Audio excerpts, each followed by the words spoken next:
The coffee was still warm when Sarah Collins vanished from Portland General Hospital. It was March 12th, 1987, a rainy Thursday in Oregon when the city's bridges blurred under gray skies. At 7:15 a.m., Sarah finished her overnight shift and left the hospital's side door.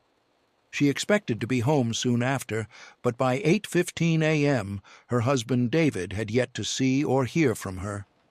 Concern grew with each passing minute. It wasn't until around 8:30 a.m., an hour and 15 minutes after she left, that David began to worry seriously, a habit Sarah had always praised him for. By 9 a.m., her purse and keys were found in the hospital parking lot, but there was no sign of Sarah, just a half-finished cup of coffee, steam curling in the morning chill.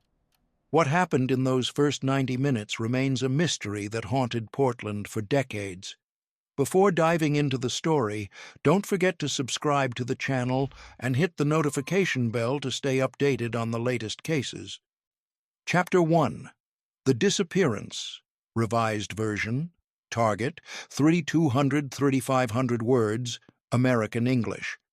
The night Sarah Collins disappeared, a 6-year-old boy died in room 318 at Portland Children's Hospital. By morning, her signature would be found on his death chart, written in handwriting that wasn't quite hers. What happened between 11:47 p.m. and 2 a.m. on March 12, 1987, would haunt the city of Portland for 37 years. But before the questions, before the search parties and the news cameras and the cold case files gathering dust in a basement evidence room, there was only rain. Rain hammering the hospital parking lot. Rain streaking the windows of the third-floor pediatric wing. Rain turning the city lights into long, blurred smears against the darkness. Inside room 318, a small boy named Daniel Harper lay beneath hospital blankets, his breathing shallow and uneven. Pneumonia, the doctors said. He'd be fine in a few days. But Sarah Collins, standing at the foot of his bed with a clipboard in hand, wasn't so sure. She counted the seconds between each breath. 4, 5, 6. Then the thin exhale, barely strong enough to fog the oxygen mask strapped across his pale face. She made a note in the chart. Monitor closely. Possible respiratory distress. Then she clipped the pen back to her scrubs and adjusted the IV line, her fingers moving with the practiced efficiency of someone who'd done this 1,000 times before. 11 years as a pediatric nurse, 11 years of sick children and worried parents and fluorescent lights that never quite let you forget where you were. Sarah glanced at the clock on the wall. 11:47 p.m. Her shift had ended 17 minutes ago, but she'd stayed late to finish charting. She always did. It was one of the things David teased her about. "You care too much," he'd say, kissing her forehead before bed. "You're going to burn out before you're 40. She was 34 now, and maybe he was right. But caring too much seemed better than not caring enough. She took one last look at Daniel, his small chest rising and falling beneath the blankets, then walked out into the hallway. The corridor stretched long and empty, fluorescent lights humming overhead, the faint smell of disinfectant mixing with the distant sound of a television playing from the nurse's station. She passed the janitor mopping near the stairwell, nodded to a night shift orderly pushing a supply cart, and headed toward the elevators. At the nurse's station, Linda Cruz glanced up from a stack of paperwork and smiled. "You're still here?" "Just finished," Sarah said, slinging her purse over her shoulder. "Daniel Harper in 318, his breathing still uneven. I left a note." "Got it." Linda barely looked up. "Drive safe. It's nasty out there." Sarah waved and pressed the elevator button. She thought about calling David, letting him know she was on her way home. But the phone at the nurse's station was occupied, and she'd be home in 20 minutes anyway. He was probably asleep by now, the television still on, the way it always was when she worked late. The elevator descended slowly, the fluorescent light inside flickering once before steadying. Sarah caught her reflection in the metal paneling, dark hair pulled back in a tight ponytail, tired eyes. She looked older than she felt, or maybe she felt older than she looked. It was hard to tell anymore. The doors opened into the main lobby. The security guard, Harold, sat behind his desk with a crossword puzzle spread out in front of him, his reading glasses perched low on his nose. Sarah signed out in the logbook, scribbling her name and the time. Harold glanced up, nodded, and immediately returned to his puzzle. 3 down, a place of confinement. She didn't wait to see if he figured it out.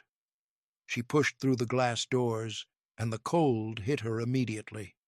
Rain soaked through her jacket within seconds, plastering her scrubs to her skin. The parking lot stretched out before her, rows of cars glistening under the sickly yellow glow of streetlights. Her Honda Civic was parked near the back, close to the tree line that bordered the property. She walked quickly, keys already in hand, her sneakers splashing through puddles. Almost there. 20 minutes and I'm home. Hot shower, warm bed, David. But as she approached her car, something made her stop. A figure stood near the driver's side door, tall, motionless, wearing a dark raincoat with the hood pulled up. For a moment, Sarah thought it might be a co-worker, someone who'd locked their keys inside. But the figure didn't move. It just stood there, rain streaming off its shoulders, hands buried in the coat pockets. Sarah's pulse quickened. She glanced back toward the hospital entrance. Harold was still visible through the glass doors, less than 50 feet away. She could run. She should run. "Can I help you?" she called out, her voice steadier than she felt. The figure turned slowly toward her. Even in the darkness, she could feel the weight of its stare. "Sarah Collins?" Her breath caught. It was a man's voice, low, calm, almost familiar, but she couldn't place it. "Who are you?" she asked, keys clutched tightly in her fist, metal edges pressing into her palm. The man took a step closer, just enough for the streetlight to catch the edge of his jaw, the glint of something metallic clipped to his belt. "I need to talk to you," he said. "It's about the boy." Sarah froze. "What boy?" "Daniel Harper." Her stomach dropped. She glanced back at the hospital, at the lit windows of the 3rd floor where room 318 was. "Is he okay? Did something happen?" "Not yet," the man said. "But it might. You need to come with me." "Come with you? Who are you?" He reached into his coat slowly, deliberately, pulling out a leather wallet. He flipped it open, and even through the rain, Sarah could see the gold shield inside. Portland Police Department, Detective Richard Cole. Relief flooded through her, but it was tinged with confusion. "You're a cop." "That's right." "Why didn't you say so? You scared me half to death." "Sorry," he said, his tone flat, practiced. "Didn't mean to, but we don't have much time." "Time for what? What's going on?" Detective Cole glanced around the parking lot as if checking to see if they were being watched. Then he stepped closer, lowering his voice. "Daniel Harper's mother filed a complaint this afternoon. She's claiming someone at the hospital gave her son an unauthorized medication. We're investigating possible negligence, maybe tampering." Sarah's heart sank. "Tampering? That's insane. I was his nurse tonight. I only gave him what was prescribed." "I'm sure you did," Cole said. "But we need to verify that. The mother's making serious accusations, and if we don't clear this up now, it's going to get messy. For you." "Can't this wait until morning?" "It could," Cole said. "But by then, hospital administration gets involved. Lawyers, press. If you cooperate now, we can keep this quiet. Protect your license." Sarah stared at him, her mind racing. She thought about Daniel's breathing, The note she'd left for the night shift. Had she made a mistake? Had she missed something? This doesn't feel right. But he's a cop. He has a badge. And if there's really an investigation— "All right," she said finally. "Let me follow you in my car." "Actually," Cole said, "I'd prefer if you rode with me. Procedure. If you're part of an active investigation, we can't risk you leaving before the statement's complete." That didn't sound right, but Sarah was tired, confused, and more than a little scared. I should call David. I should tell someone where I'm going. But the phone was back inside. Harold was half asleep at his desk, and Detective Cole was already walking toward a dark sedan parked 2 rows over. "Your car will be fine here," he said over his shoulder. "I'll bring you back after we're done." Sarah hesitated. Then she unlocked her Civic, tossed her purse onto the passenger seat, and locked the doors again.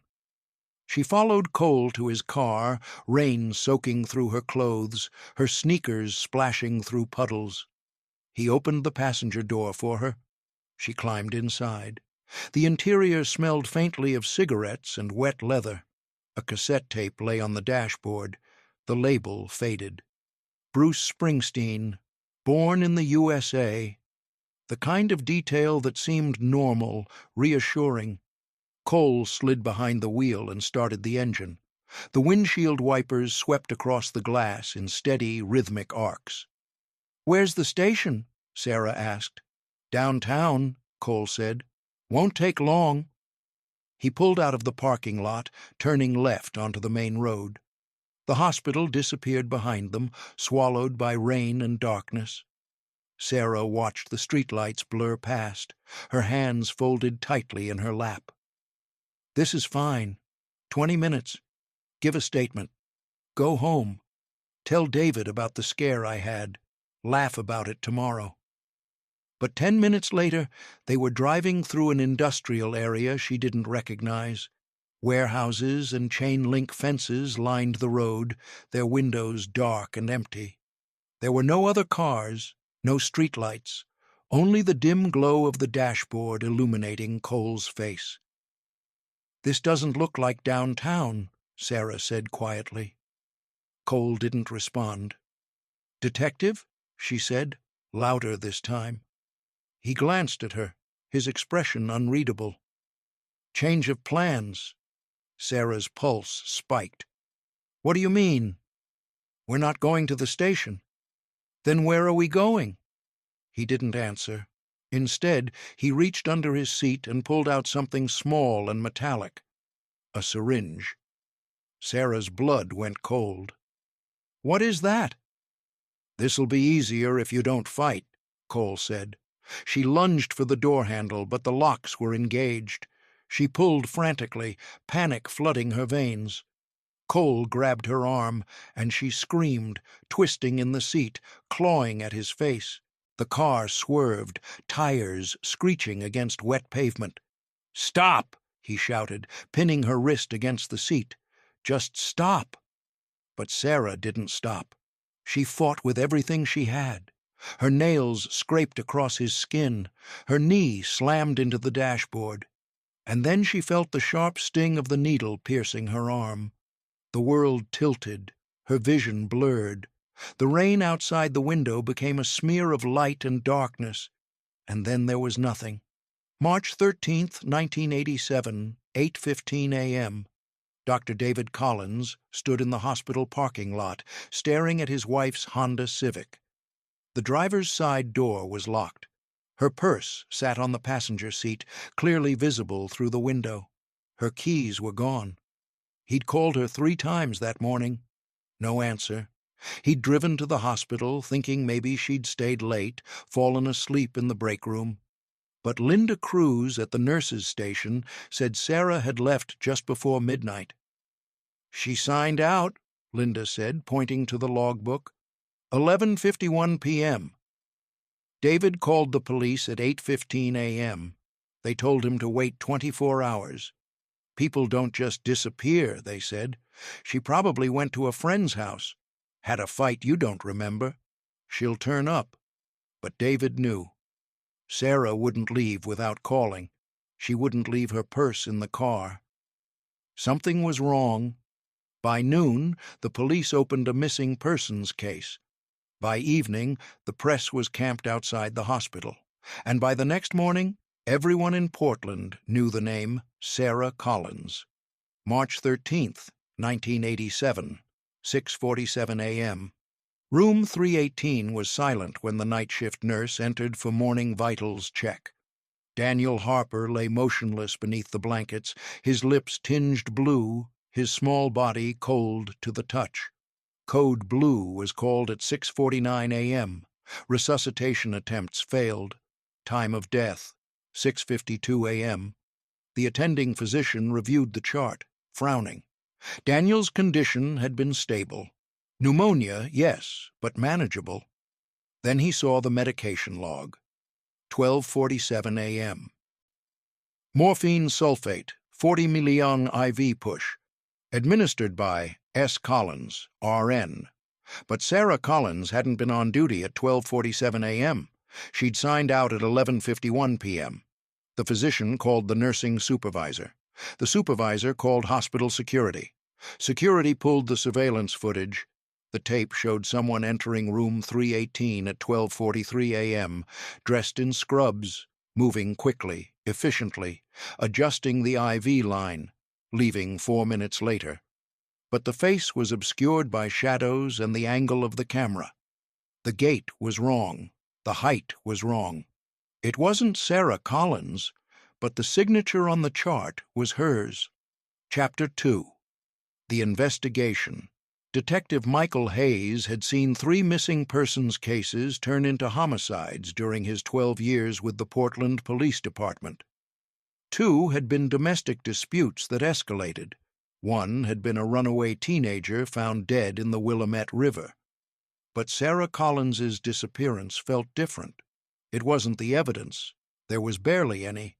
It was the silence. The first 48 hours were chaos disguised as procedure. Her Honda Civic sat in the hospital parking lot for 3 days before forensics arrived. By then, morning dew had contaminated the exterior. But the interior told a different story.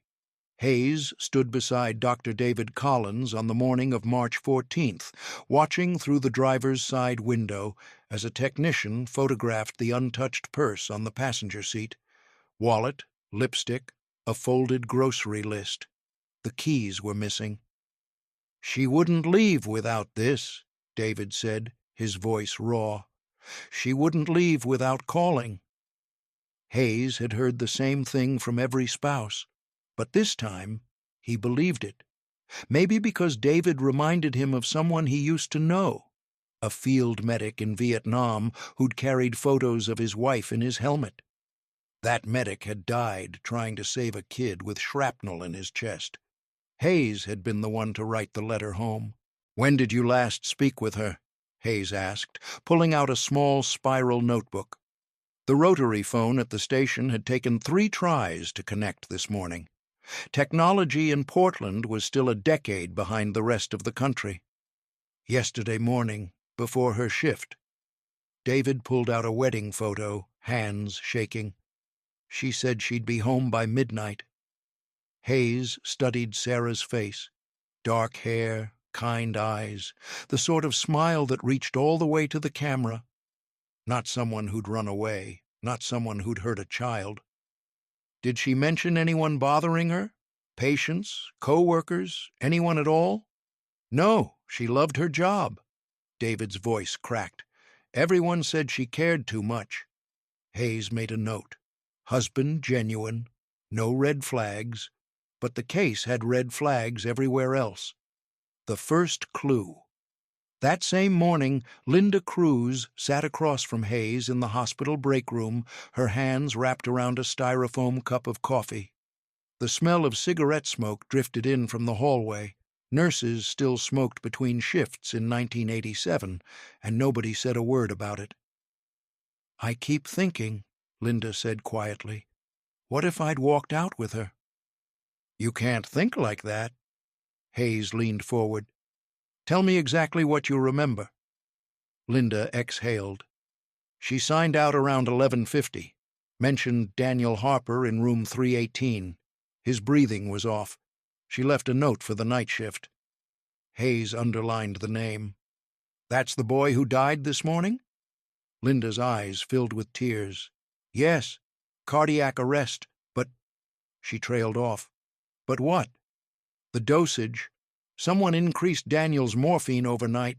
The log shows Sarah's signature, but she'd already left." Hayes set his pen down. "Who else has access to medications after hours?" "Any nurse on the floor, but the signature—" She stood. "Let me show you." At the nurse's station, Linda flipped open a thick binder to March 13th and pointed to a handwritten entry, 12:47 a.m. Morphine sulfate, 40 mg IV push. Administered by S. Collins, RN. Hayes studied the signature. Neat, professional. But something about the loops felt too perfect. "Is this how Sarah normally signs?" Linda frowned. Her handwriting was messier, especially when she was tired. Hayes photographed the page with a Polaroid camera from his evidence kit. "I need a handwriting expert, and I want to see surveillance footage from last night." The surveillance tape. By noon, Hayes sat in the hospital security office watching grainy black and white footage. The timestamp flickered. 11:47 p.m. On screen, Sarah walked down the third-floor corridor. She paused outside room 318, glancing through the window at Daniel Harper, then continued toward the elevator. 11:51 p.m. She signed out at the lobby desk, spoke briefly with Harold the security guard, and pushed through the glass doors into the rain. The security technician, a kid who couldn't be more than 22, lit a cigarette and leaned back in his chair. "Want me to zoom in on the lot?" Hayes nodded. The exterior camera showed the parking lot under sickly yellow streetlights. Sarah's Honda was visible near the back. 11:53 p.m. Sarah appeared, walking quickly toward her car. Then someone else stepped into frame. A figure in a dark raincoat emerged from between two parked cars. Sarah stopped. They spoke. The figure gestured toward a sedan 2 rows over. Sarah hesitated, then followed. 11:58 p.m. She climbed into the passenger seat. The sedan pulled out and disappeared. Hayes paused the tape. "Can you enhance this?" The kid shook his head. "Analog system. Best we can do is slow it down." Hayes watched in slow motion. The figure's face never turned toward the camera. But Sarah's body language told the story. She hadn't fought. She'd gone willingly. "Dark sedan, late 70s model," the tech said. "Ford or Chevy, can't see the plates." Hayes made a note. But what bothered him most wasn't the car. It was the trust. Sarah had climbed in as if she knew the driver. Room 318. That afternoon, Hayes returned to the third floor. Room 318 was empty, the bed stripped, a janitor mopping the floor.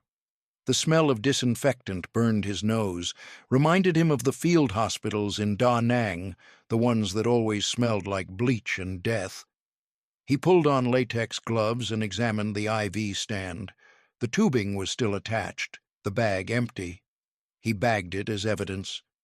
"Detective?" Linda stood in the doorway, face pale. "I just remembered something. When I came in at midnight, I saw someone near the medication room. They were wearing scrubs, but when I called out, they walked away." Down the stairwell. Hayes straightened. "Male or female?" "I couldn't tell. Average height, maybe 5'8". They moved fast. "Did you see their face?" "No, but—" She hesitated. "I thought it was Dr. Bennett. He sometimes checks on patients after hours." Hayes made a note. "Dr. Bennett. Potential red herring or legitimate lead. I need you to come to the station. Give a formal statement." The red herring. By late afternoon, Hayes sat across from Dr. Paul Bennett in an interrogation room. Bennett was in his mid-40s, graying at the temples, calm but visibly nervous. "I heard about Sarah," Bennett said. "This is unbelievable." Hayes opened his notebook. "Where were you between midnight and 2 a.m. on March 13th? At home? Asleep? Can anyone verify that?" Bennett shook his head. "My wife's visiting her sister in Seattle. I was alone." Hayes studied him. Bennett's hands were steady, his voice even, but no alibi. "Linda Cruz says she saw someone in scrubs near the medication room around midnight. Was that you?" "No, I left the hospital around 9 p.m. Anyone see you leave?" "Security guard. Harold." Hayes made a note to follow up. "Did you know Daniel Harper?" "Of course. I was his attending physician." "How was his condition that night?" "Stable. Recovering from pneumonia. There was no reason for him to die." Bennett's voice tightened. "Whoever gave him that morphine killed him." Hayes leaned forward. "Did you have any issues with Sarah Collins?" Bennett blinked. "Issues? No, she was one of our best nurses." "No conflicts? No disagreements about patient care?" "None."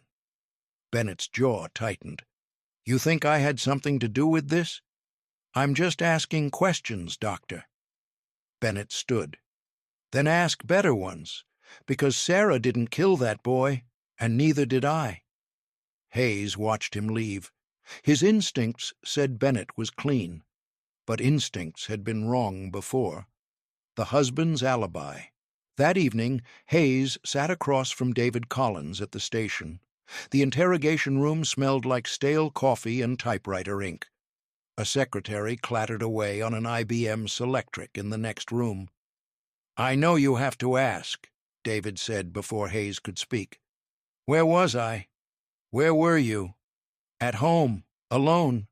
I made dinner, watched TV, fell asleep around 10:30, woke up at 3 a.m. when I realized she wasn't home." "Can anyone verify that?" David shook his head. "But you can check phone records.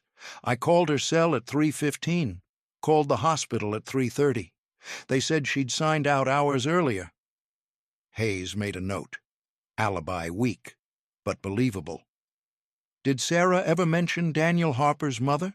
Joan Harper?" David frowned. "No. Why?"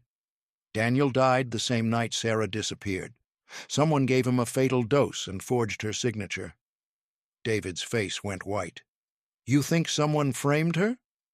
"I think someone wanted it to look like Sarah killed that boy, and I think the same person took her." The missing hours.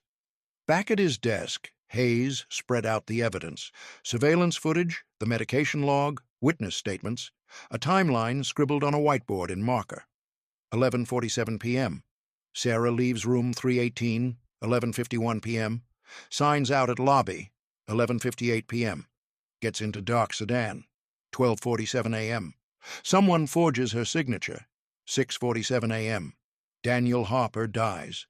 The gap between 11:58 p.m. and 12:47 a.m., 49 minutes, was the key. Hayes picked up the rotary phone, dialing the forensics lab with his index finger. "I need a handwriting analysis. Rush job." "How fast?" "Yesterday." He hung up and stared at the board. Somewhere in those 49 minutes, Sarah had either been killed or taken somewhere no one could find her, and whoever took her had returned to the hospital to finish what they started. Hayes grabbed his coat and headed for the door. He had one more lead. Joan Harper, the mother whose son had died in room 318. If his instincts were right, and 12 years of detective work plus 2 tours in Vietnam told him they were, Joan Harper was the key to everything. Chapter 3. The Mother's Grief.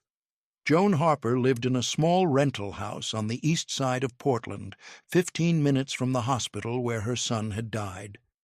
Detective Hayes found the address in the 1987 hospital records, cross-referenced with the city registry. The house sat on a quiet street lined with cherry trees, their branches bare in the March cold. Paint peeled from the shutters. A rusted mailbox leaned at the curb. The front yard was overgrown with weeds. Hayes parked across the street, studying the house through the windshield. Something about it felt wrong, too quiet, too still, like a place where time had stopped. He stepped out, walked to the front door, and knocked. No answer. He knocked again, louder this time. Still nothing. He tried the handle. Locked. "Mrs. Harper?" he called through the door. "Portland Police. I need to speak with you about your son." Silence. Hayes walked around to the back. A wooden fence sagged on its hinges, gate hanging open. The backyard was a mess. Dead grass, broken lawn furniture, garbage bags piled against the side of the house. He tried the back door, also locked. But then he noticed something. Fresh tire tracks in the mud near the garage. Recent, within the last day or two. Hayes radioed dispatch. "I need a welfare check authorization for 1247 Hawthorne Street. Occupant unresponsive, possible emergency situation." 20 minutes later, a patrol unit arrived with a locksmith. They opened the front door. The smell hit Hayes immediately. Not decomposition, something else. Stale air, mildew, and something sharp. Bleach, maybe, or ammonia. The living room was dark, curtains drawn, newspapers stacked in corners, yellowed with age, a couch covered in dust. On the wall, a single framed photo, a young boy with blonde hair smiling at the camera. Daniel Harper, age 6. Hayes moved through the house slowly, methodically. Kitchen, dishes crusted with mold in the sink. Bedroom, unmade bed, clothes scattered on the floor. Bathroom, medicine cabinet empty, except for a single bottle of sleeping pills. And then he found the basement door. It was locked from the outside, a heavy padlock hanging from the latch. Hayes felt his pulse quicken. He signaled the locksmith, who cut through the lock with bolt cutters. The metal clattered to the floor. Hayes opened the door. A staircase descended into darkness. Cold air drifted up, carrying that same sharp smell. He pulled out his flashlight, clicked it on, and started down. The beam swept across concrete walls, exposed pipes, a bare bulb hanging from the ceiling. At the bottom of the stairs, he found a cot, a blanket, a bucket, and a chain bolted to the wall. But no one was there. Hayes stood in the center of the basement, his flashlight illuminating every corner. The cot was old, the mattress stained and torn. Beside it, a metal tray held crumbs, an empty water glass, and a spoon. On the wall above the cot, someone had scratched marks into the concrete. Hundreds of them. Tally marks. Days. He counted under his breath. 37 years' worth. Hayes felt a chill crawl up his spine. He keyed his radio. "I need forensics at this location. Now." The evidence. By evening, the Harper house was a crime scene. Yellow tape stretched across the front yard. Forensic technicians moved through every room, photographing, bagging, cataloging. Hayes stood in the driveway, watching the sun set behind the cherry trees. His notebook was filled with observations, questions, fragments of a story he didn't yet understand. Inside, a forensics tech named Linda Ortiz called out from the basement. "Detective, you need to see this." Hayes descended the stairs again. Ortiz stood near the cot, holding an evidence bag. Inside was a small leather wallet. She handed it to Hayes. He opened it. A driver's license. Sarah Collins. Expired 1987. Hayes stared at the photo. The same face from the missing person report. The same kind eyes. But the license had been kept here, in this basement, for 37 years. "There's more," Ortiz said. She pointed to the floor beneath the cot. We found hair samples, female, light brown, consistent with Sarah Collins's description, and we found traces of sedatives in the water glass, something called chloral hydrate. It's a knockout drug, common in the 80s. Hayes nodded slowly. So Joan Harper kept her here all this time. Looks that way, Ortiz said. But where is she now? And where's Sarah? Hayes didn't answer. He was staring at the tally marks on the wall. 37 years. Sarah Collins had been alive, locked in this basement, for 37 years, and Joan Harper had kept her prisoner. But why? And what happened to Joan? The neighbor. That night, Hayes knocked on the door of the house next to Joan Harper's. An elderly woman answered, peering through the chain lock. "I'm Detective Hayes, Portland Police.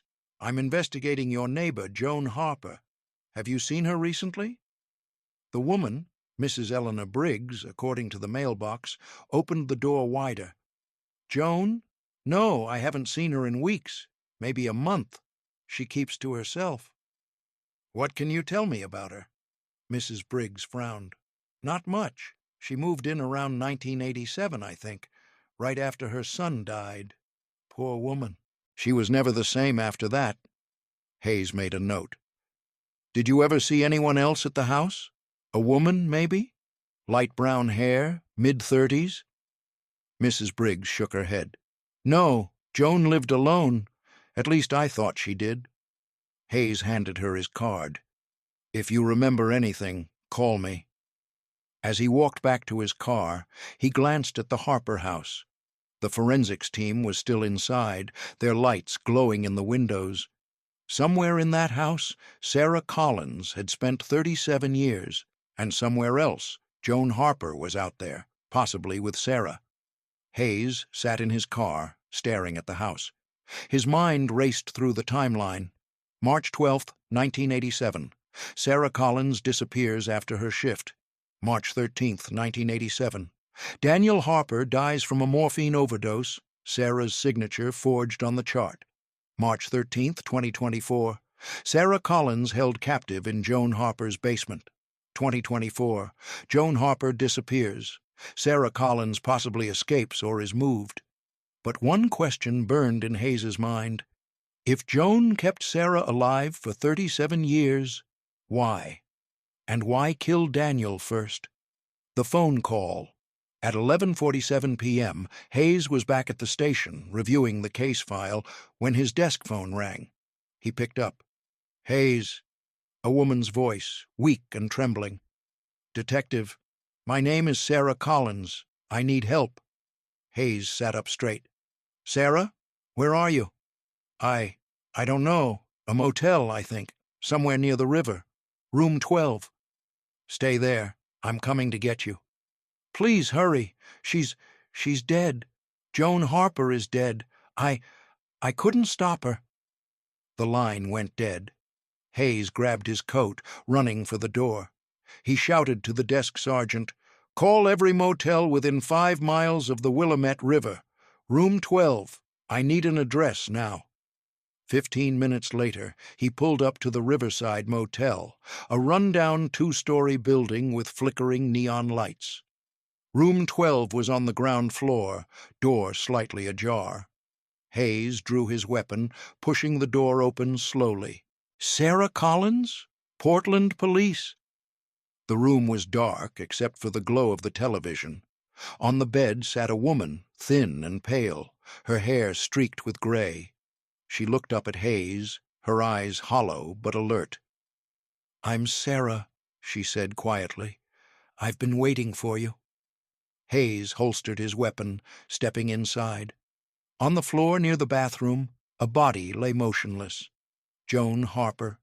Late 60s, gray hair, dressed in a faded housecoat. Her eyes stared at the ceiling, lifeless. Hayes keyed his radio.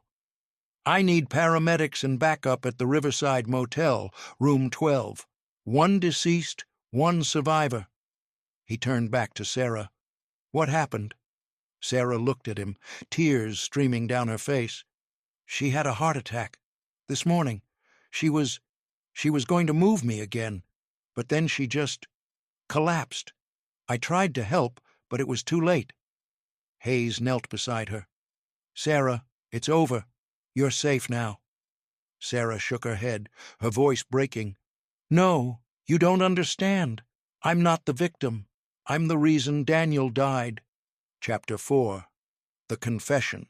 The interrogation room at Portland Police Headquarters smelled like stale coffee and industrial cleaner.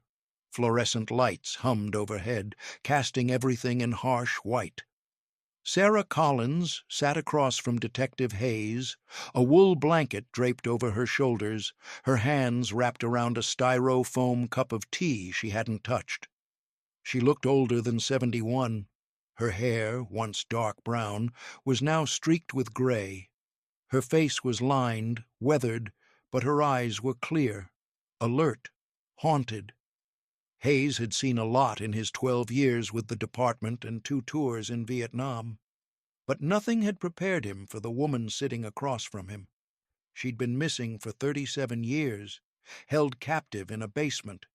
And yet, when he'd found her in that motel room, the first thing she'd said was, "I'm not the victim." He opened his notebook, clicked his pen, and leaned forward. "Sarah, I need you to tell me what happened. All of it. Start with the night you disappeared." Sarah looked down at her hands. They were thin, pale, trembling slightly. When she spoke, her voice was quiet but steady. "I killed Daniel Harper," she said. "Not on purpose, but I killed him." Hayes set his pen down. "Walk me through it. March 12th, 1987. You were working the night shift." Sarah nodded. "I'd been his nurse for 3 days. Pneumonia. He was responding well to treatment. His mother, Joan, she was so devoted. She stayed with him every night until visiting hours ended. She'd hold his hand, read to him, tell him stories." She paused, her eyes distant. "That night, around 11:30, I checked his vitals. His breathing was shallow, uneven.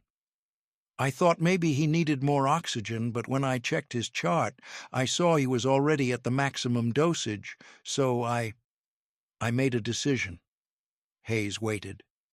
"I increased his morphine," Sarah said, her voice breaking. "Just a little. I thought it would help him rest, ease the discomfort. But She stopped, tears streaming down her face. "I miscalculated the dosage. I was tired. I'd worked a double shift. I wrote it down wrong." She looked up at Hayes, her eyes pleading. "By the time I realized my mistake, it was too late. I went back to check on him around midnight, and he wasn't breathing. I tried to resuscitate him. I called for help, but he was gone." Hayes made a note. "What did you do next?" "I panicked," Sarah said. "I knew I'd made a mistake. I knew I could lose my license, maybe even go to jail, so I erased the entry in the medication log. I thought if I just left, if I signed out like normal, maybe no one would notice. Maybe they'd think it was respiratory failure. Natural causes." She wiped her eyes with the back of her hand. "I grabbed my purse and left. I was shaking so hard I could barely walk. When I got to the parking lot, there was a man waiting by my car. He said he was a detective. He showed me a badge. He said Daniel's mother had filed a complaint, that I needed to come to the station to give a statement." Hayes leaned forward. "What did he look like?" "Tall, dark raincoat. I couldn't see his face clearly in the rain, but the badge looked real. I was so scared, so confused. I got in his car." "And then?" Sarah's voice dropped to a whisper. "He wasn't a detective. As soon as we were on the road, he pulled out a syringe. I tried to fight, but he injected me with something. I don't remember anything after that until I woke up." Hayes wrote quickly. "Where did you wake up?" "In a basement, cold, dark. There was a chain bolted to the wall, attached to my ankle, and Joan Harper was standing there, staring at me." The basement. Sarah's hands shook as she continued. She didn't say anything at first. She just stood there, holding a flashlight, her face empty. Then she said, "You killed my son. Now you'll pay for it." Hayes felt a chill run down his spine. "I tried to explain," Sarah said. "I told her it was an accident, that I didn't mean to hurt Daniel. But she wouldn't listen. She said I was a liar, that I'd forged my own signature on the medication log to cover it up. She said I deserved to suffer." "How did she know about the medication log?" Hayes asked. "She'd been at the hospital that night," Sarah said. "After I left, she went back to Daniel's room. She found him dead. She looked at the chart and saw my signature, but she knew something was wrong because she'd seen me leave earlier. So she followed me." Hayes made a note. "She followed you to the parking lot?" Sarah nodded. "She must have. The man in the raincoat, the fake detective, that was someone she hired. Or maybe it was her husband. I don't know. But she planned it. She knew I'd panic. She knew I'd run." "What happened after you woke up in the basement?" Sarah's voice grew quieter. "She told me I was going to stay there, that I'd never see my family again, that I'd spend the rest of my life thinking about what I'd done." She paused, her eyes filling with tears. "At first I thought she'd kill me, but she didn't. She kept me alive. She brought me food, water, blankets, but she never let me leave. She said I had to understand what it was like to lose everything." Hayes leaned back, processing. 37 years, Sarah. You were down there for 37 years? Yes. Why didn't you try to escape?" Sarah gave a bitter laugh. "I did. At first. I screamed until my voice gave out. I pulled at the chain until my ankle bled. But the basement was soundproof. And the chain, it was too strong." She looked at Hayes, her expression hollow. "After a while I stopped trying. Joan told me she'd go to the police if I ever escaped. She said she had evidence, the forged signature, witness statements, everything. She said no one would believe me. And I believed her." Hayes felt his chest tighten. "What about your husband? David?" Sarah's face crumpled. "I thought about him every day, every single day. Joan would tell me things. She'd say he'd remarried, that he'd moved on. She said everyone thought I was dead, that no one was looking for me anymore." She wiped her eyes. "I wanted to die, so many times, but Joan wouldn't let me.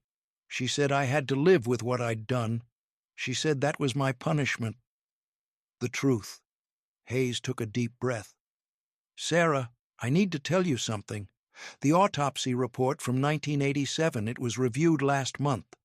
Daniel didn't die from a morphine overdose." Sarah looked up, her eyes wide. "He died from an allergic reaction," Hayes said. "A rare condition called anaphylaxis. The morphine triggered it, but it wasn't the dosage. It was his body's response. You didn't kill him, Sarah. It was a medical complication. No one could have predicted it." Sarah stared at him, her mouth opening, closing, unable to form words. "You're saying you didn't kill him," Hayes said gently. "It was a tragic accident. But it wasn't your fault." Sarah's hands flew to her mouth, a sob tearing from her throat. She doubled over, her body shaking with the weight of 37 years of guilt collapsing all at once. Hayes let her cry. He'd seen grief before, in Vietnam, in interrogation rooms, in the faces of families who'd lost everything. But this was different. This was the grief of someone who'd been punished for a crime she didn't commit. When Sarah finally looked up, her eyes were red, swollen, but there was something else there now. Relief and rage. "Joan knew," Sarah whispered. "She had to have known. She worked at the hospital. She would have seen the autopsy report." Hayes nodded slowly. We're looking into that now, but Sarah, I need to know. What happened at the motel? How did Joan die? Sarah took a shaky breath. 2 weeks ago, she came down to the basement. She looked different, tired, weak. She told me she was sick, heart problems. She said she didn't have much time left. She paused. She said she was moving me, that she couldn't take care of me anymore. She unlocked the chain and helped me upstairs. It was the first time I'd seen daylight in 37 years. Her voice broke. We drove to the motel. She checked us in, brought me to the room. She said she'd figure out what to do next, but that night she had a heart attack. I tried to help her. I called 911, but by the time they answered, she was already gone. Hayes wrote it all down, his hand moving automatically while his mind raced. Sarah, why did you tell me you were the reason Daniel died? She looked at him, her eyes hollow. Because for 37 years, that's what I believed. Joan made me believe it, and even now, knowing the truth, part of me still feels responsible. Hayes closed his notebook and looked at her. You're not responsible. You were a nurse doing your job. Daniel's death was a tragedy, but it wasn't murder. And what Joan did to you, that was? Sarah's hands trembled around the teacup. What happens now? Hayes stood. Now, we finish the investigation. We document everything, and we make sure the truth finally comes out. He paused at the door. Sarah, your husband, David, he never stopped looking for you. He died in 2003, but before he passed, he left a fund with the police department, money for any new leads. He never gave up. Sarah closed her eyes, tears streaming down her face. I want to see his grave, she whispered. Please. Hayes nodded. I'll make sure you do. Chapter 5. The Aftermath. The press descended on Portland like vultures within hours of Sarah Collins's rescue. News vans lined the streets outside the police station, satellite dishes pointed skyward, reporters clutching microphones and shouting questions into the rain. By sunrise, the story had broken nationally. Woman held captive for 37 years, found alive in Oregon motel. Dead mother's revenge, how a 1987 tragedy became decades of imprisonment. The basement on Hawthorne Street, inside Portland's hidden horror. The headlines screamed across every screen, every newspaper, every radio broadcast. It was the kind of story that gripped the nation, part mystery, part horror, part tragedy. And at the center of it all was a 71-year-old woman with gray-streaked hair and hollow eyes, sitting in a hospital room under police protection, trying to remember what daylight felt like. The hospital Sarah spent 3 days in the intensive care unit at Portland General Hospital. She was severely malnourished, dehydrated, and suffering from vitamin deficiencies that had weakened her bones. Her ankle, where the chain had been fastened for 37 years, bore deep scars, grooves worn into the flesh and bone from decades of metal pressing against skin. Dr. Elena Rodriguez, the physician overseeing her care, told reporters outside the hospital, physically she'll recover, but the psychological trauma, that will take years, if not a lifetime. Hayes visited every day, sitting in the chair beside her bed, sometimes in silence, sometimes asking gentle questions. On the 3rd day, Sarah finally spoke. I dreamed about David every night, she said, her voice barely above a whisper. In the dream, he was always waiting for me, at the kitchen table, reading the newspaper, like he used to, and I'd walk through the door, and he'd look up and smile. But then I'd wake up, and it was dark again. Hayes didn't know what to say, so he just sat there, listening. Joan told me he'd remarried, Sarah continued. She said he'd moved to Seattle, started a new life.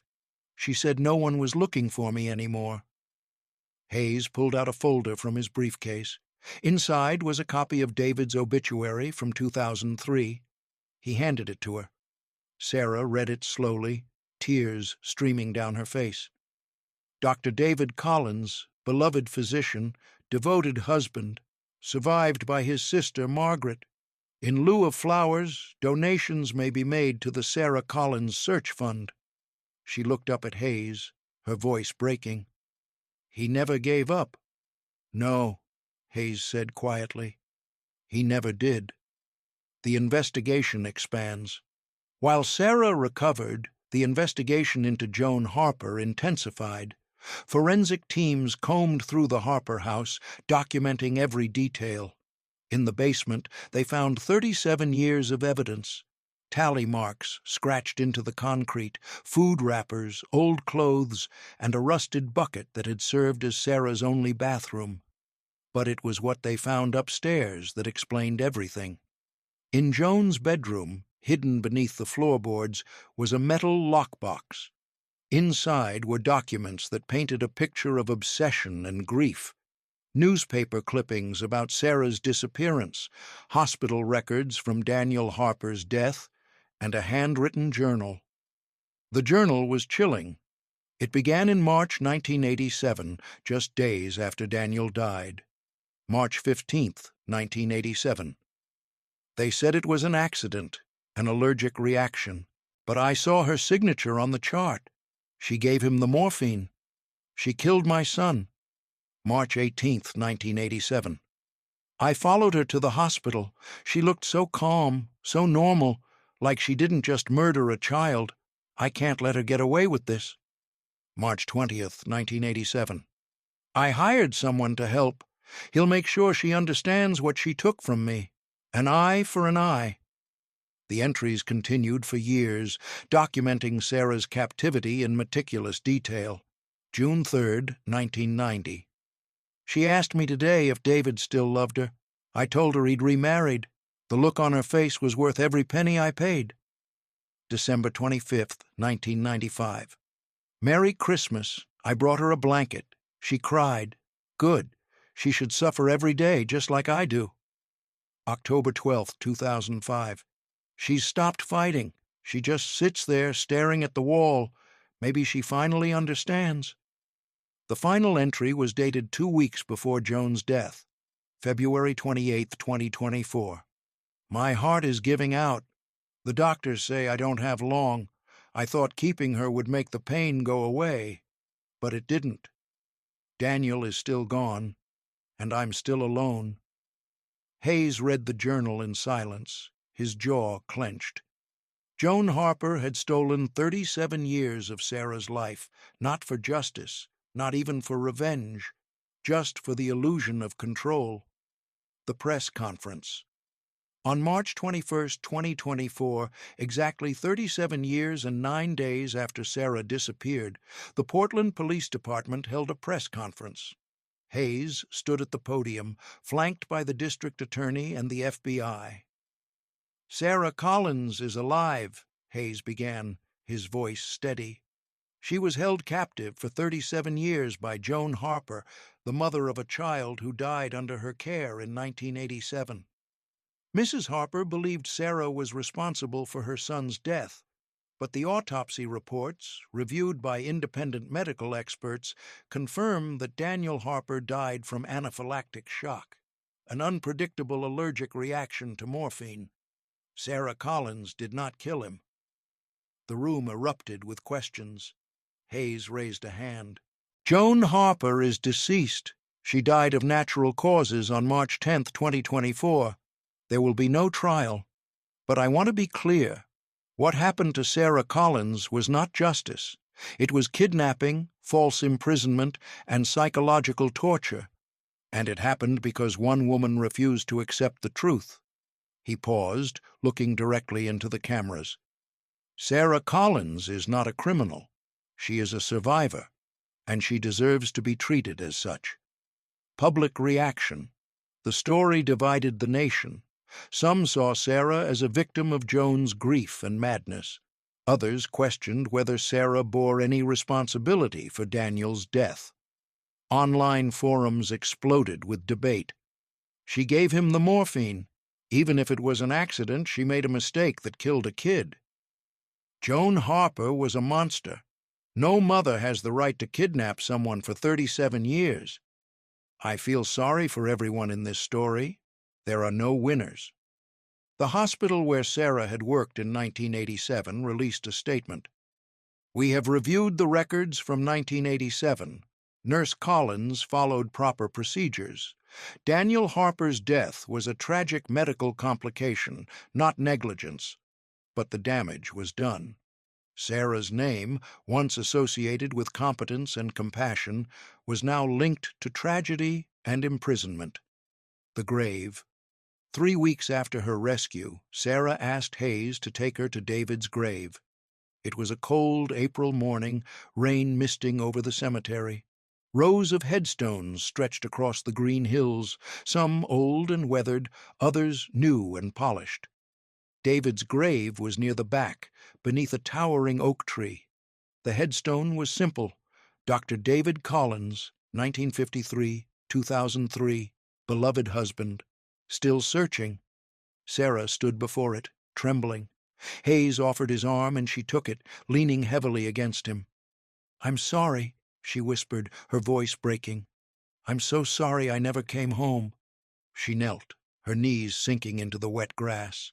She placed a single white rose on the grave, then pressed her hand against the cold stone.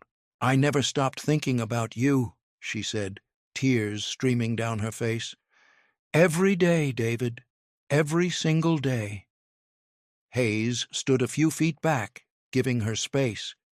He thought about his own losses, the soldiers he couldn't save in Vietnam, the cases he couldn't solve. He understood grief, he understood guilt, and he understood that sometimes the only thing you could do was bear witness. After a long time, Sarah stood. She wiped her eyes, took a deep breath, and turned to Hayes. "I'm ready to go." The settlement. In May 2024, the state of Oregon reached a settlement with Sarah Collins. She was awarded $15 million in damages, compensation for the decades of false imprisonment, loss of income, and psychological trauma. The money came from Joan Harper's estate, which included the house on Hawthorne Street and several investment accounts. Sarah donated half of it to the Portland Children's Hospital, establishing the Daniel Harper Memorial Fund for pediatric emergency medicine. "Daniel didn't deserve to die," she told reporters, "and neither did his mother deserve to live with that pain. Maybe this can help other families." The gesture was met with mixed reactions. Some praised her compassion. Others said she was trying to buy forgiveness. Sarah didn't care. She'd spent 37 years in a basement, listening to the sound of her own heartbeat. She didn't need anyone's approval anymore. The final chapter. 6 months after her rescue, Sarah moved into a small apartment in southeast Portland. It had large windows, letting in sunlight, and a view of Mount Hood in the distance. She spent her days reading, gardening on the balcony, and attending therapy twice a week.